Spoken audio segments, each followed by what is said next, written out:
Welcome to SL Tonight. I'm Felix Silveski, and tonight we have a true classic from the very first issue of Weird Tales, a grotesque and unforgettable novelette called Ooze by Anthony M. Rudd. It's a tale of scientific hubris, monstrous creation, and horror in the swamps of Alabama. Dim the lights and prepare for something truly disturbing. In the heart of a second growth, piney woods jungle of southern Alabama, a region sparsely settled save by backwoods blacks and Cajuns, that queer and half-wild people descended from Acadian exiles of the mid-18th century, stands a strange, enormous ruin. Interminable trailers of Cherokee rose, white-laden during a single month of spring, have climbed the heights of its three remaining walls. Palmetto fans rise knee-high above the base, a dozen scattered live oaks, now belving their nomenclature because of the choking tufts of gray Spanish moss and 2-foot circlets of mistletoe parasite, which have stripped bare of foliage the gnarled, knotted limbs, lean fantastic beards against the crumbling brick. Immediately beyond, where the ground becomes soggier and lower, dropping away hopelessly into the tangle of dogwood, holly, poison sumac, and pitcher plants that is moccasin swamp. Undergrowth of TT and anise has formed a protecting wall impenetrable to all save the furtive ones. Some few outcasts utilize the stinking depths of that sinister swamp, distilling shinny and pure con liquor for illicit trade. Tradition states that this is the case, at least, a tradition which antedates that of premature ruin by many a decade. I believe it, for during evenings intervening between investigations of the awesome spot, I often was approached as a possible customer by woodbillies who could not fathom how anyone dared venture near without plenteous fortification of liquid courage. I knew shinny, therefore I did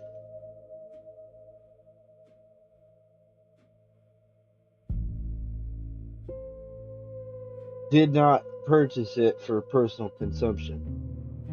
A dozen times I bought a quart or two, merely to establish credit among the occasions, pouring away the vile stuff immediately into the sodden ground. It seemed then that only through filtration and condensation of their dozens of weird tales regarding Dade House could I arrive at understanding of the mystery and weight of horror hanging about the place. Certain it is that out of all the superstitious cautioning, head-wagging, and whispering nonsensities, I obtained only two indisputable facts. The first was that no money and no supporting battery of 10-gauge shotguns loaded with chilled shot could induce either Cajun or darky of the region to approach within 500 yards of that flowering wall. The second fact I shall dwell upon later. Perhaps it would be as well, as I am only a mouthpiece in this chronicle, to relate in brief why I came to Alabama on this mission. I am a scribbler of general fact articles, no fiction writer as was Lee Cranmar, though doubtless was the confession is superfluous. Lee was my roommate during college days. I knew his family well, admiring John Corliss Cranmer even more than I admired the son and friend, and almost as much as Peggy Breed, whom Lee married. Peggy liked me, but that was all. A cherished sanctified memory of her, for just that much as no other woman before or since has granted this gangling diapeptic even a hint of joyous and sorrowful intimacy. Work kept me to the city. Lee, on the other hand, coming of wealthy family and of the first earning from his short stories and novel royalties more than I wrested from editorial coffers, needed no anchorage. He and Peggy honeymooned a 4-month trip to Alaska, visiting Honolulu next winter, fished for salmon on Kane's River, New Brunswick, and generally enjoyed the outdoors at all seasons. They kept an apartment in Wilmette near Chicago, yet during the few spring and fall seasons they were home. Both preferred to rent a suite at once of the country clubs to which Lee belonged, I suppose they spent thrice or 5 times the amount Lee actually earned, yet for my part I only honored that the two should find such great happiness in life and still accomplish artistic triumph. They were honest, zestful young Americans, the type, and pretty nearly the only type, $2 million could not spoil. John Corliss Cranmer, father of Lee, though as different from his boy as microscope is different from a painting by Remington, was even further from being dollar conscious. He lived in a world bounded only by a widening horizon of biological science, and his love for the two who would carry on that Cranmer name. Many a time I used to wonder how it could be that a gentle, clean-souled, and lovable a gentleman as John Corliss Cranmer could have ventured so far into scientific research without attaining small-caliber atheism. Few do. He believed both in God and humankind. To accuse him of murdering his boy and the girl wife who had come to be loved as the mother of baby Elise, as well as blood and flesh of his own family, was a gruesome, terrible absurdity. Yes, even when John Corliss Cranmer was declared unmistakably insane. Lacking a relative in the world, baby Elise was given to me, and the middle-aged couple who had accompanied the three as servants about half the known world. Elise would be Peggy over again. I worshipped her, knowing that if my stewardship of her interests could make of her a woman of Peggy's loveliness and worth, I should not have lived in vain. And at 4, Elise stretched out her arms to me after a vain attempt to jerk out the bobtail of Lord Dick, my tolerant old Airedale, and called me Papa. I felt the deep-down choking.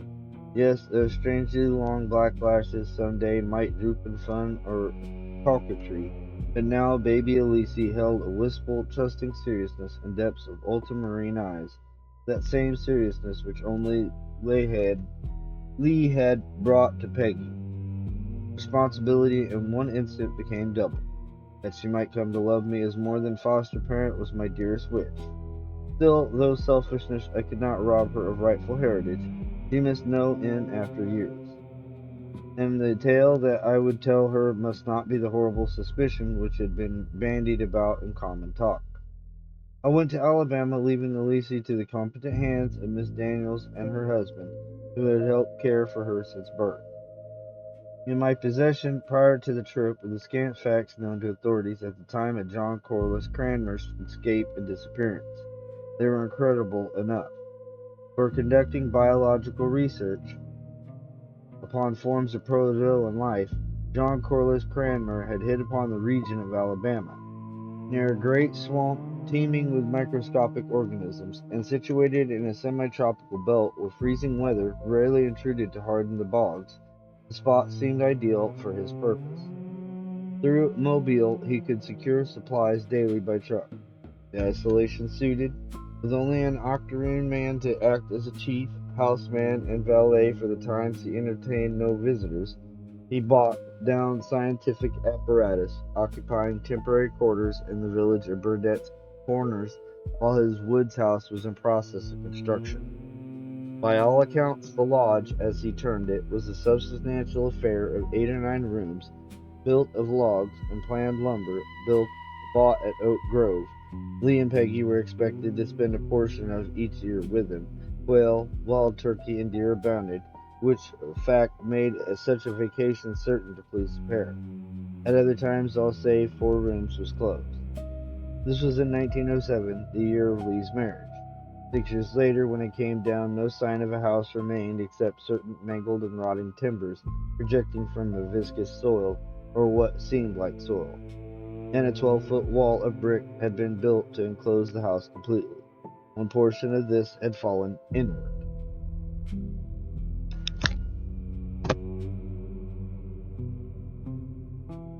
2. I wasted weeks of time at first interviewing officials of the police department at Mobile, the town marshals and county sheriffs of Washington and Mobile counties, and officials of the psychopathic hospital from which Cranmer made his escape. In substance, the story was one of baseless homicide mania. Cranmer the elder had been away until late fall, attending 2 scientific conferences in the north, then going abroad to compare certain of his findings with those of Dr. Gimler of Prague University. Unfortunately, Gimler was assassinated by a religious fanatic shortly afterward. The fanatic voiced virulent objection to all Mendelian research as blasphemous. This was his only defense. He was hanged. Search of Gimler's notes and effects revealed nothing save an immense amount of laboratory data on karyokinesis, the process of chromosome arrangement occurring in the first growing cells of higher animal embryos.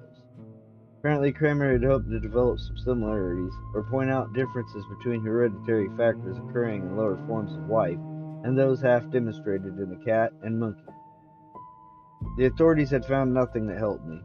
Kramer had gone crazy. Was that not sufficient explanation? Perhaps it was for them, but not for me, Annalise.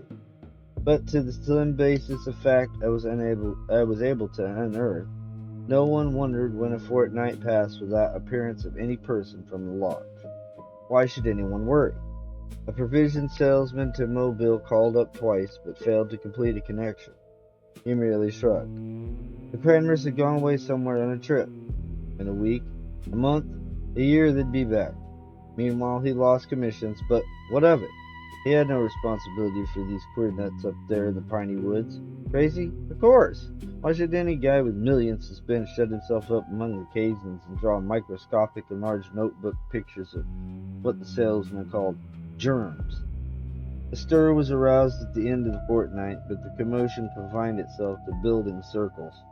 20 carloads of building brick, 50 bricklayers, and a quarter-acre of fine mesh wire, the sort used for screening off pens of rodents and small marsupials in a zoological garden, were ordered, damn expense, hurry, by an unshaven, tattered man who identifies himself with difficulty as John Corliss Cranmer.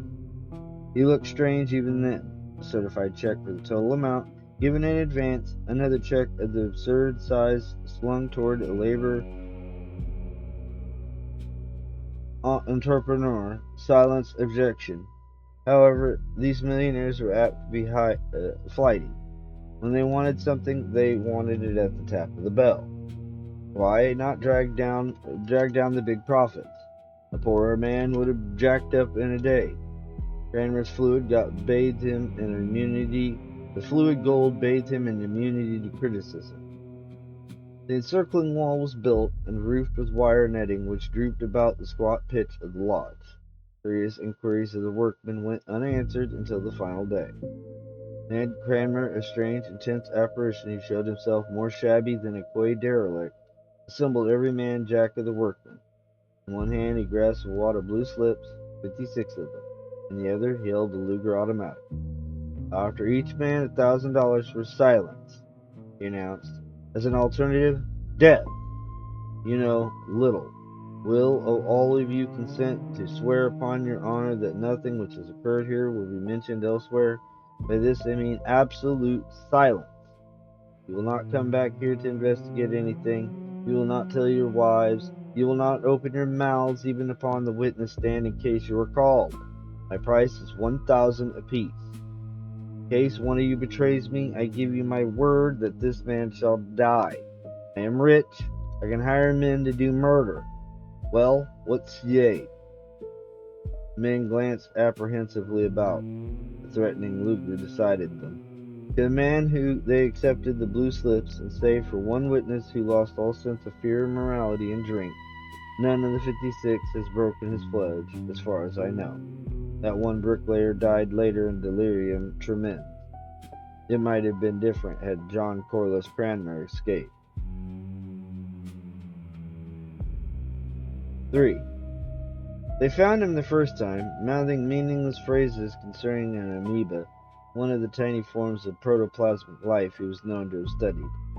Also, he leaped into a hysteria of self-accusation. He had murdered 2 innocent people. Tragedy was his crime. He had drowned them in ruse. Oh God! Unfortunately for all concerned, Cranmer, dazed and indubitably stark and sane, chose to perform a strange travesty on fishing 4 miles to the west of his lodge, on the further border of Moccasin Swamp.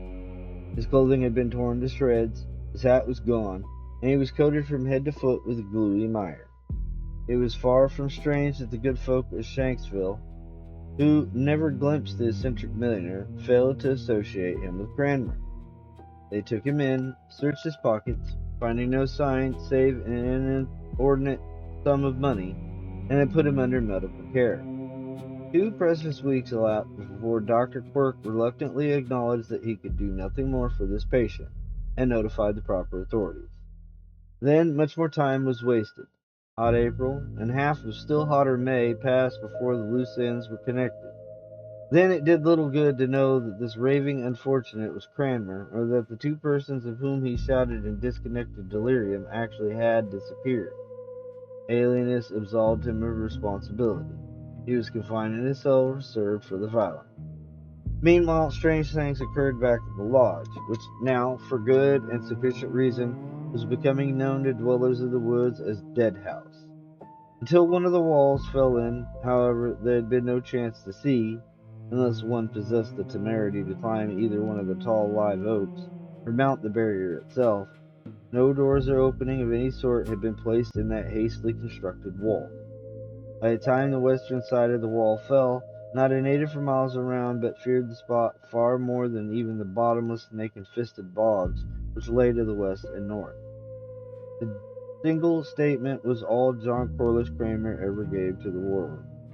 It proved sufficient, and an immediate watch was instituted. It showed that less than 3 weeks before the day of initial reckoning, his son and Peggy had come to visit him for the second time that winter, leaving Elise behind in company of the Daniels pair. They had rented a pair of Gordons for quail hunting and had gone out. That was the last anyone had seen of them. The backwoods man who glimpsed them stalking a covey behind their 2 pointing dogs had known no more, even when sweated through 12 hours of third degree. Certain suspicious circumstances, having to do only with his regular pursuit of shinny transportation, had caused him to fall under suspicion at first. He was dropped.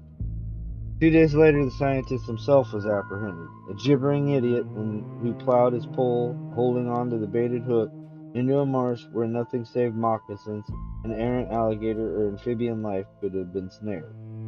His mind was 3/4 dead.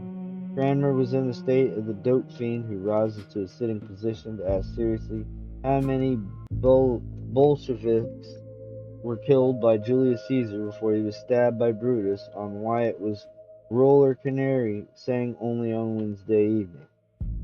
He knew that tragedy of the most sinister sort had stalked through his life, but little more at first. Later, the police obtained that one statement that he had murdered 2 human beings, but never could means or motive to be established. Official guess as to the means was no more than wild conjecture. It mentioned enticing the victims to the noisome depths of Moccasin Swamp, there to let them flounder and sink. The 2 were his son and daughter-in-law, Lee and Peggy. 4. By feigning coma, then awakening with suddenness to assault 3 attendants with incredible ferocity and strength, John Corliss Cranmer escaped from Elizabeth Ritter Hospital. How he hid, how he managed to reverse 60-odd intervening miles and still bulk detection, remains a minor mystery to be explained only by the assumption that maniacal cunning sufficed to outwit saner intellects. Traverse these miles he did, though, until I was fortunate enough to uncover evidence to this effect. It was supposed generally that he had made escape as stowaway on one of the banana boats, or had buried himself in the portion of the nearer woods where he was unknown. The truth ought to be welcome to the householders of Shanksville, Burdette's Corners, and Visionage, those accusably prudent ones who to this day kept loaded shotguns handy and barricaded their doors at nightfall. The first 10 days of my investigation may be touched upon in brief. I made headquarters in Burdette's Corners, and drove out each morning, carrying lunch and returning for my grits and pinewood pork and mutton before nightfall. My first plan had been to camp out at the edge of the swamp, for opportunity to enjoy the outdoors came rarely in my direction. Yet after one cursory examination of the premises, I abandoned the idea. I did not want to camp alone there, and I am less superstitious than a real estate agent. It was, perhaps, psychic warning, more probably the queer, faint, salty odor as the fish left to decay, which hung about the room, made too unpleasant an impression upon my olfactory sense. I experienced a distinct chill every time the lengthening shadows caught me near Deadhouse. The smell impressed me. In newspaper reports of the case, one ingenious explanation had been worked out. To the rear of the spot where Deadhouse had stood, inside the wall, was a swoopy hollow circular in shape. Only a little real mud lay in the bottom of the bowl-like depression now, but one reporter on the staff, the mobile register, guessed that during the tenancy of the lodge had been a fish pool. Drying up the water had killed the fish, who now permeated the remnant of mud with this foul odor. The possibility that Cranmer had needed to keep fresh fish at hand for some of his experiments silenced the natural objection that in a country where every stream, hobble, gar pike have ate etriol and many other edible varieties, no one would dream of stocking a stagnant puddle. After trampling about the enclosure, testing the queerly brittle, desiccated top stratus of earth within, and speculating concerning the possible purpose of the wall, bent off a long limb of chinaberry and probed the mud. One fragment of fish spine would confirm the guess of that imaginative reporter. I found nothing resembling a piscal skeleton, but established several facts. First, this mud crater had definite bottom only 3 or 4 feet below the surface of remaining ooze. Second, the fishy stench became stronger as I stirred.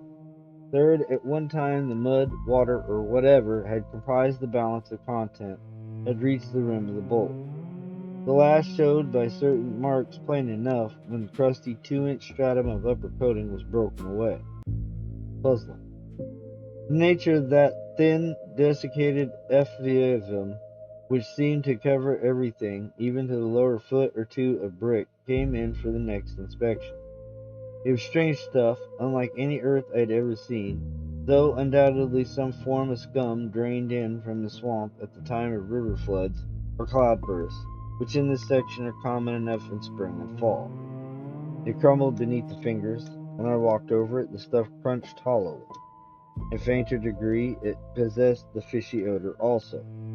I took some samples where it lay thickest upon the ground, and also a few where they seemed to be no more than a depth of sheet paper.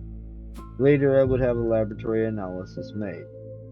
Apart from any possible bearing the stuff might have upon the disappearance of my 3 friends, I felt the tug of article interest, that wonder over anything strange or seemingly inexplicable which lends the hunt for fact a certain glamour or romance all its own.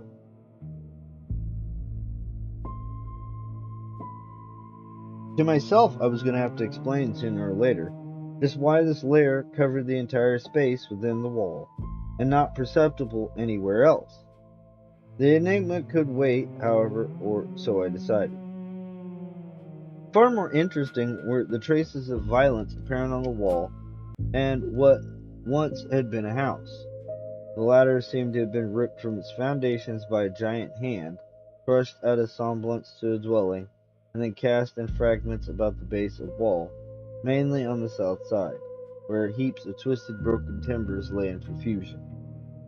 And on the opposite side there had been such heaps once, but now only charred sticks, coated with that gray-black, omnipresent coat of desiccation, remained.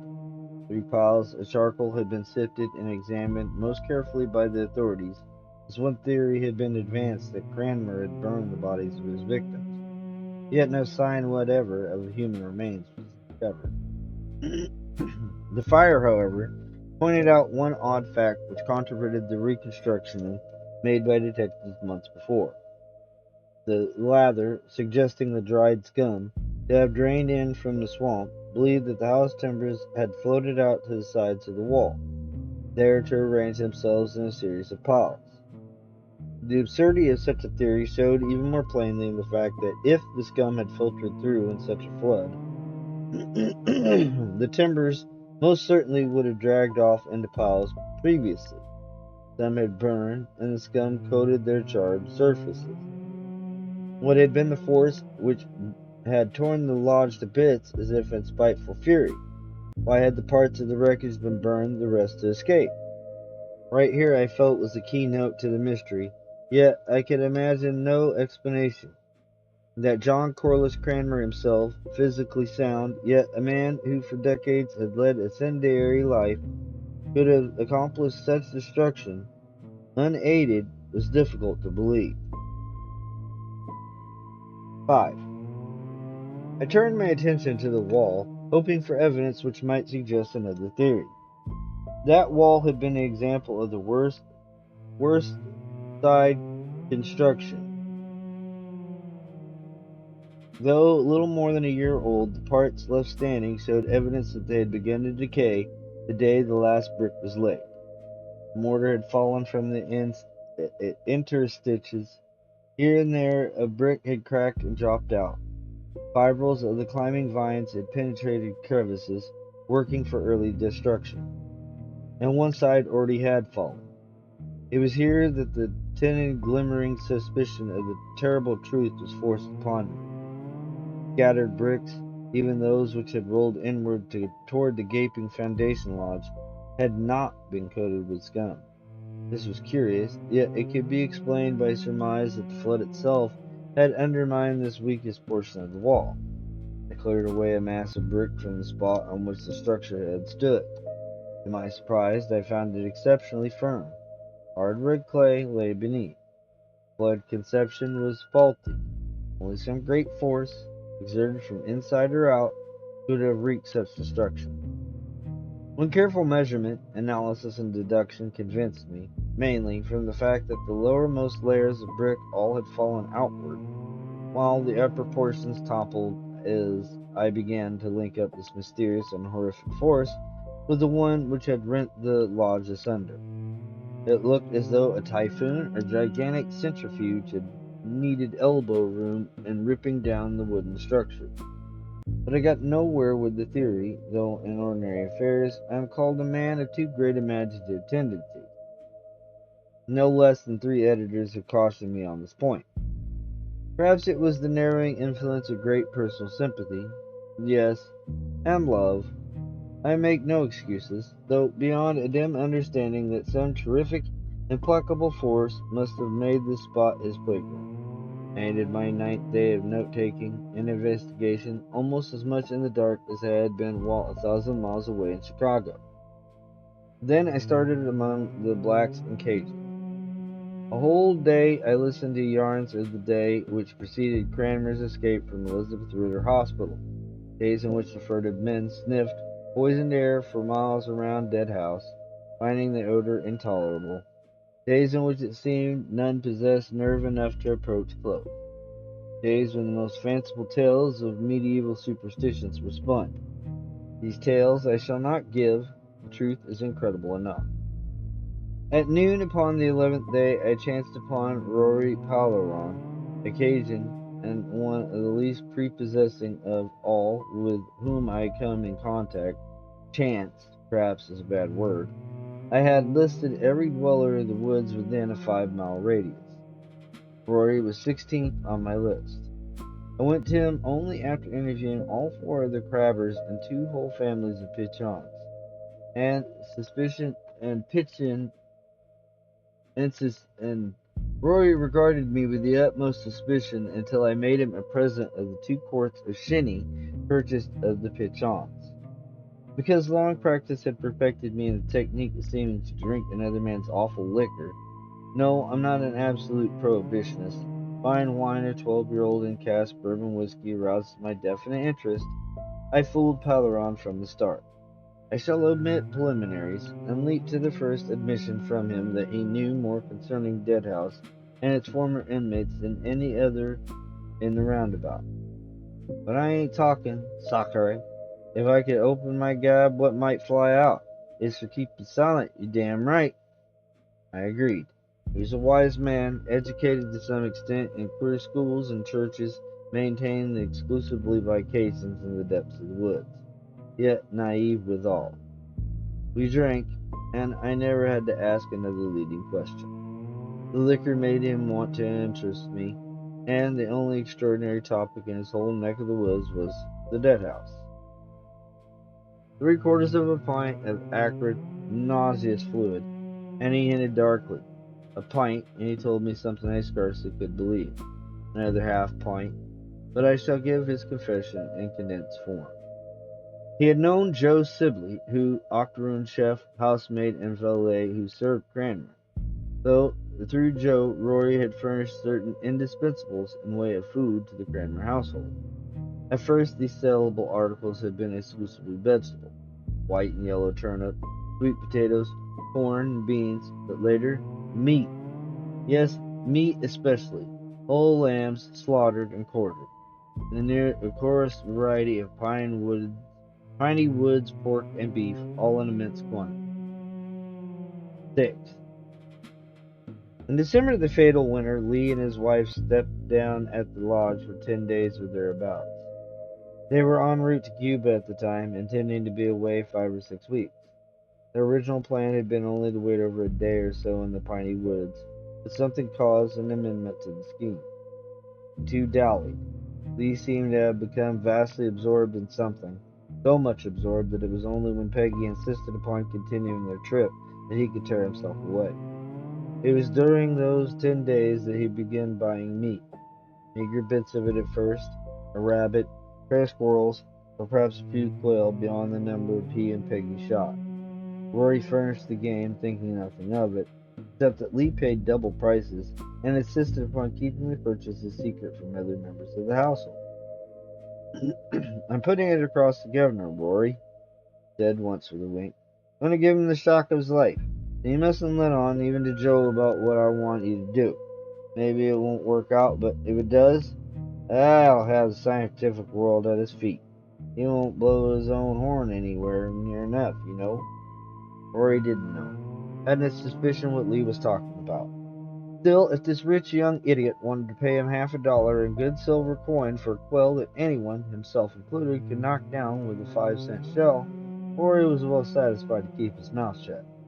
Each evening he brought some of the small game, and each day Lee Kramer seemed to have use of an additional quail or so. When he was ready to leave for Cuba, Lee came forward with the strangest propositions.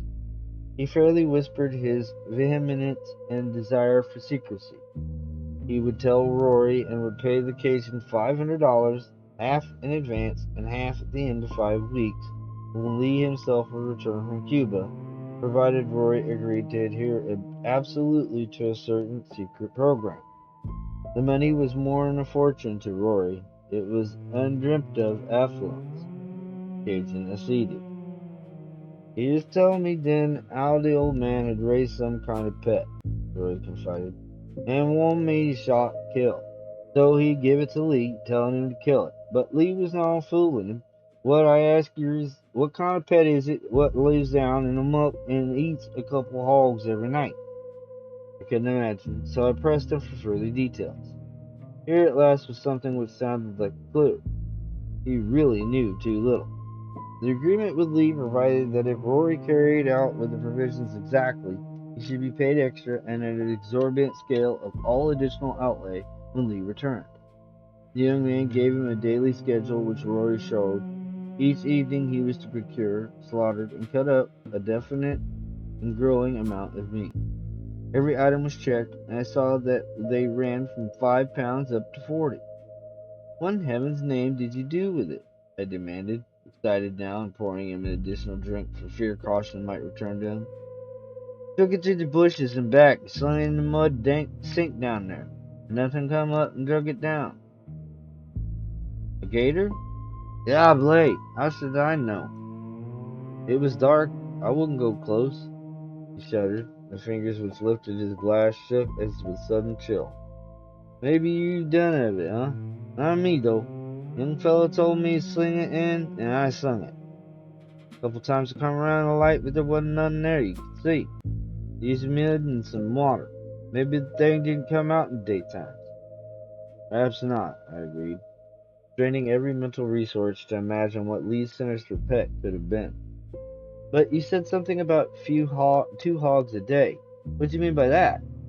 Paper, proof enough that you're telling the truth so far, states that on the 35th day you were to throw 40 pounds of meat, any kind, into the sink. Two hogs, even the Piney Woods variety, weighed a lot more than 40 pounds. Then was after he came back. From this point onward, Rory's tale became more and more enmeshed in the vagaries induced by bad liquor. His tongue thickened. I shall give his story without attempt to reproduce further verbal barbaries, or the occasional prodding I had to give in order to keep him from meandering into foolish jargon. Lee had paid magnificently. His only objection to the manner in which Rory had carried out his orders was that the orders themselves had been deficient. Pet he had grown enormously. It was hungry, ravenous. Lee himself had supplemented the fare with huge pails of scrap from the kitchen, and that day Lee purchased from Rory whole sheep and hogs. Cajun continued to bring the carcasses at nightfall, but no longer did Lee permit him to approach the pool. The young man appeared chronically excited now. He had a tremendous secret, one the extent of which even his father did not guess, and one which would astonish the world. Only a week or two more, and he would spring it. First, he would have to arrange certain data. Then came the day when everyone disappeared from the dead house. Rory came around several times, but concluded that all the occupants had folded tents and departed, doubtless taking their mysterious pet along. Only when he saw from a distance Joe, the octoroon servant, returning along the road on foot towards the lodge, did his slow mental processes begin to ferment. That afternoon, Rory visited the strange place for the next to last time. He did not go to the lodge itself, and there were reasons. While still some were 100 yards away from the place, a terrible sustaining scream reaching his ears.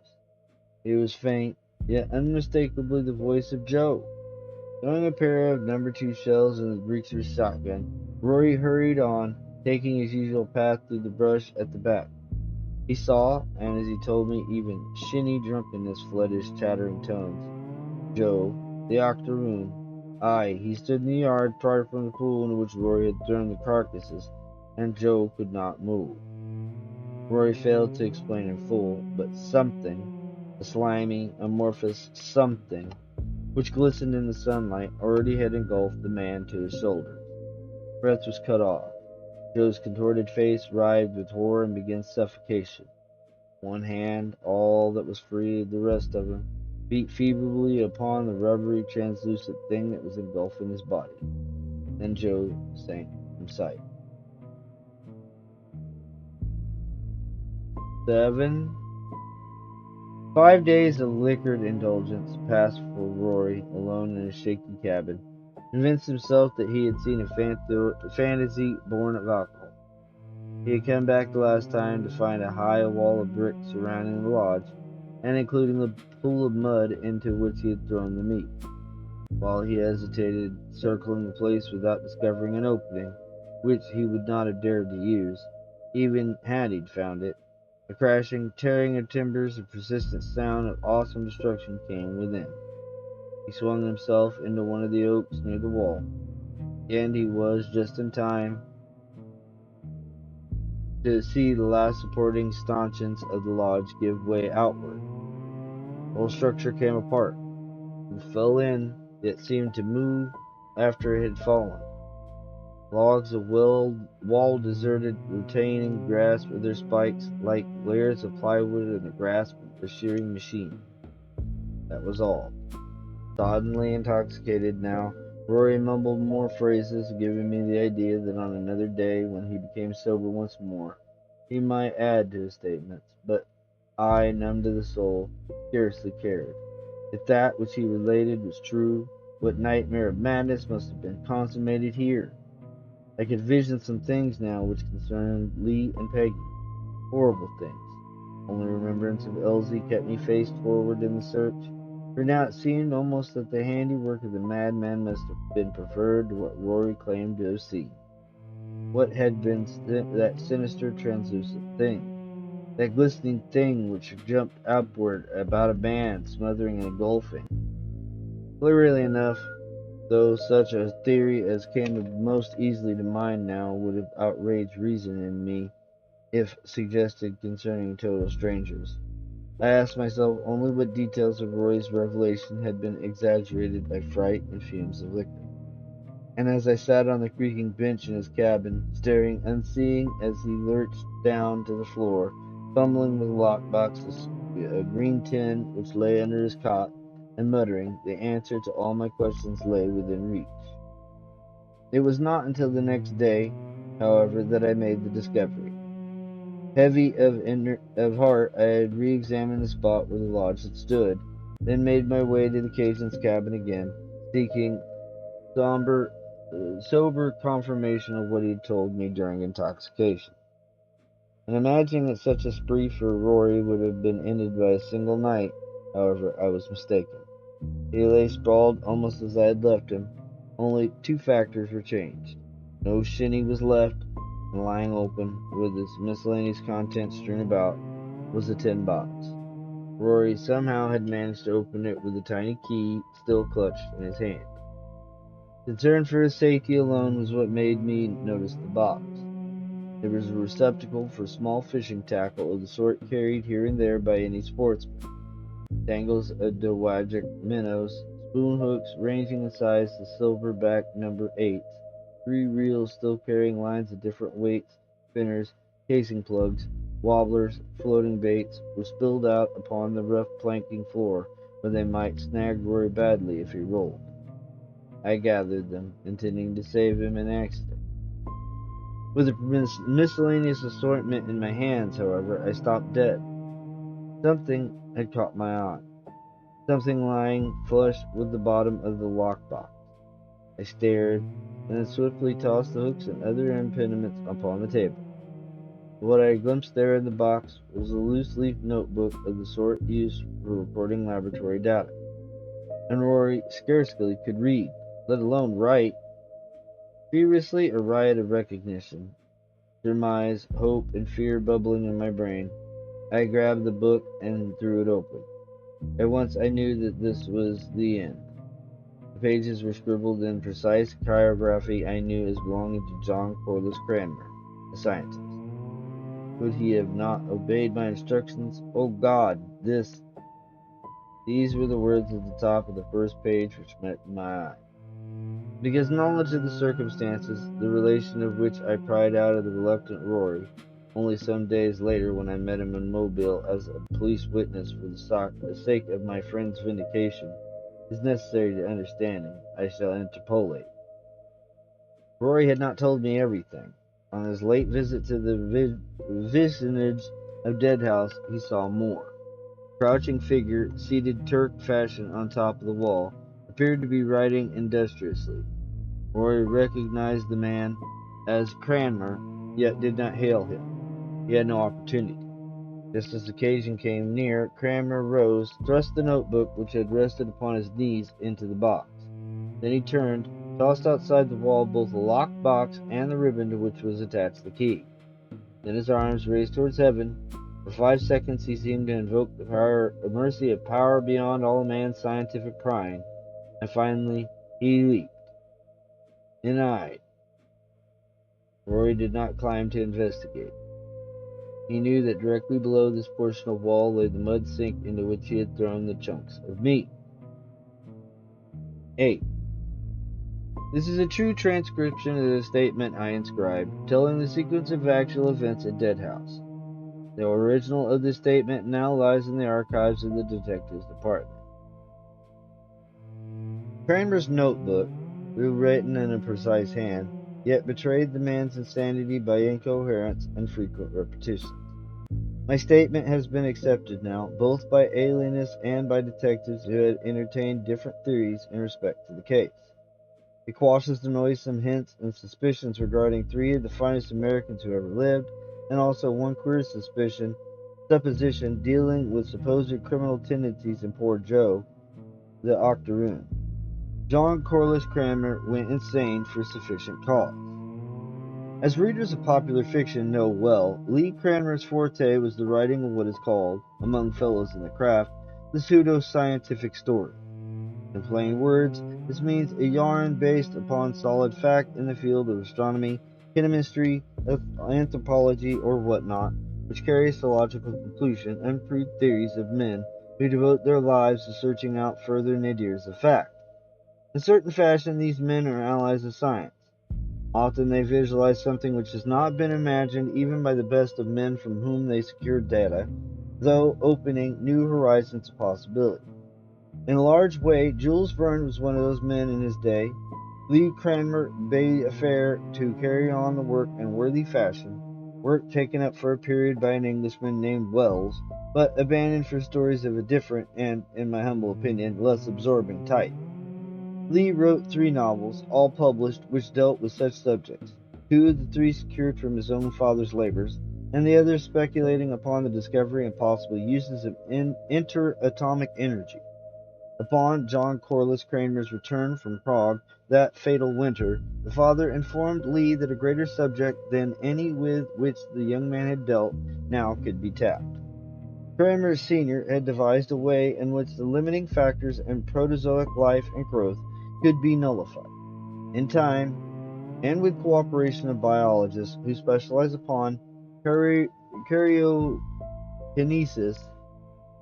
and embryology of higher forms. He hoped, to put the theory in pragmatic terms, to be able to grow swine the size of elephants, quail, a woodcock with breasts from which 100 weight of white meat could be cut away, and steers who dehorned he might butt at the 3rd story of a skyscraper. Dehorned heads might butt at the 3rd story of a skyscraper. Such result would revolutionize the method of food supply, of course. It also would hold out hope for all undersized specimens of humanity, provided only that if factors inhibiting growth could be deleted, some method of stopping gianthood also could be developed. Cranmer the Elder, through use of the undescribed, in the notebook, growth medium of which one constituent was agar-agar, and the use of radium emanations, had succeeded in bringing about apparently unrestricted growth in the paramecium protozoan, certain of the vegetable growths, among which were bacteria, and in the amorphous cell of protoplasm known as the amoeba cell of the amoeba, the last a single cell retaining only nucleus and space known as the contractile vacuoli, which somehow aided in throwing off particles impossible to assimilate directly. This point may be remembered in respect to the piles of lumber left near the outside walls surrounding Deadhouse. When Lee Cranmer and his wife came south to visit, John Creoles Cranmer showed his son an amoeba, normally an organism visible under a low-power microscope, which he had absolved from natural growth inhibition. This amoeba, a rubbery amorphous mass of protoplasm, was on the size then of a large beef liver. It could have been held in 2 cup hands, placed side by side. How large could it grow? Asked Lee, wide-eyed and interested. So far as I know, answered the father, there is no limit. Now, it might, if got food enough, grow to be as big as the Masonic temple. To take it out and kill it, destroy the organism utterly, burning the fragment, else there is no telling what might happen. The amoeba, as I have explained, reproduces by simple division. Any fragment remaining might be dangerous. Lee took the rubbery, translucent giant cell, but he did not obey orders. Instead of destroying it as his father had directed, Lee thought out a plan. Suppose he should grow the organism to tremendous size. Suppose when the tale of his father's accomplishments were spread, an amoeba of many tons weight could be shown in evidence. Lee, a somewhat sensational cast of mind, determined instantly to keep secret the fact that he was not destroying the organism, but encouraging its further growth. Thought of possible peril never crossed his mind. He arranged to have the thing fed, allowing for normal increase of size in an abnormal thing. It fooled him only in growing much more rapidly.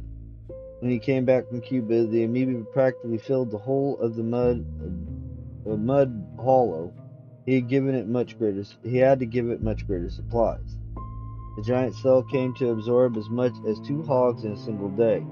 During daylight, while hunger still was appeased, it never emerged, however. That remained for the time that could secure no more food near at hand to satisfy its ravenous and increasing appetite. Only instinct for the sensational kept Lee from telling Peggy, his wife, all about the matter. Lee hoped to spring a coup which would immortalize his father and surprise his wife terrifically.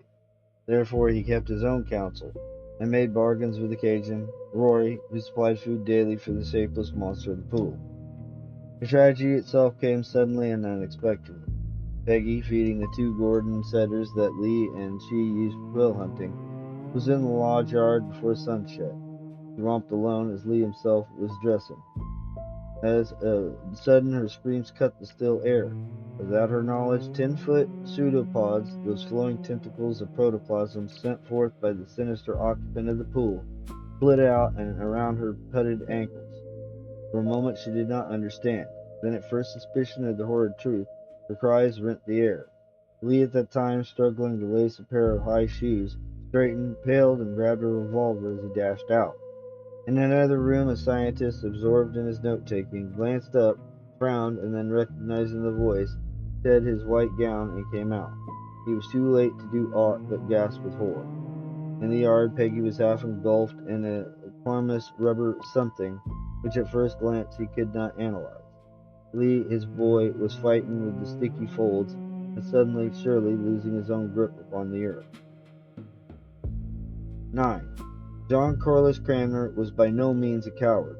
He stared, cried aloud, then ran indoors, seizing the first two weapons which came to hand, a shotgun and a hunting knife, which lay in sheath and cartridge belt across the hook of the hall tree. The knife was 10 inches in length and razor keen. Cranmer rushed out again. He saw an indecent fluid, something which as yet he had not time to classify, lumping itself into 6-foot-high center before his very eyes. It looked like one of the microorganisms he had studied, one grown to frightful dimensions, an amoeba. There, some minutes suffocated in the rubbery folds, yet still apparent beneath the glistening ooze of this monster, were two bodies. They were dead, he knew it. Nevertheless, he attacked the flowing, senseless monster with his knife. Shot wouldn't do no good, and he found that even the deep, terrific slashes made by his knife closed together in a moment and healed. The monster was invulnerable to ordinary attack. A pair of pseudopods sought out his ankles, attempting to bring him low. Both of these he severed and escaped. Why did he try? He did not know. The two whom he had sought to rescue were dead, buried under fields of this horrid thing he knew to be his own discovery and fabrication. Then it was that revulsion and insanity came upon him. There ended the story of John Corliss Cranmer, save for one hastily scribbled paragraph, evidently written at the time Rory had seen him atop the wall. May we not supply with assurance the intervening steps? Cranmer was known to have purchased a whole pen of hogs a day or two following the tragedy. These animals never were seen again. During the time the wall was being constructed, it's not reasonable to assume that he fed the giant organism within to keep it quiet. His scientist's brain must have visualized clearly the havoc and horror which could be wrought by the loathsome thing if it was ever driven by hunger to flow away from the lodge and prey upon the countryside. With the wall once in place, he evidently figured that starvation or some other means which he could apply would kill the thing. One of the means had been made by setting fire to several piles of the scorched timbers. Probably this had no effect whatever. The amoeba was to accomplish still more destruction. In the throes of hunger, it threw its gigantic, formless strength against the house walls from the inside, and every edible morsel within was assimilated. The logs, rafters, and other fragments being worked out through the contractile raculi. During some of its last struggles, undoubtedly the side wall of brick was weakened, not to collapse, however, until the giant amoeba no longer could take advantage of the breach. In final death lassitude, the amoeba stretched itself out in a thin layer over the ground. There it succumbed, though there is no means of estimating how long a time intervened. The last paragraph in Cranmer's notebook, scrawled so badly that it is possible some words I have not deciphered correctly, read as follows. In my work, I have found the means of creating a monster. The unnatural thing, in turn, has destroyed my work and those whom I hold dear. It is in vain that I assure myself of innocence of spirit. Mine is the crime of presumption. Now, as expiation, worthless though that may be, I give myself. It is better not to think of that last leap and the struggle of an insane man in the grip of a dying monster.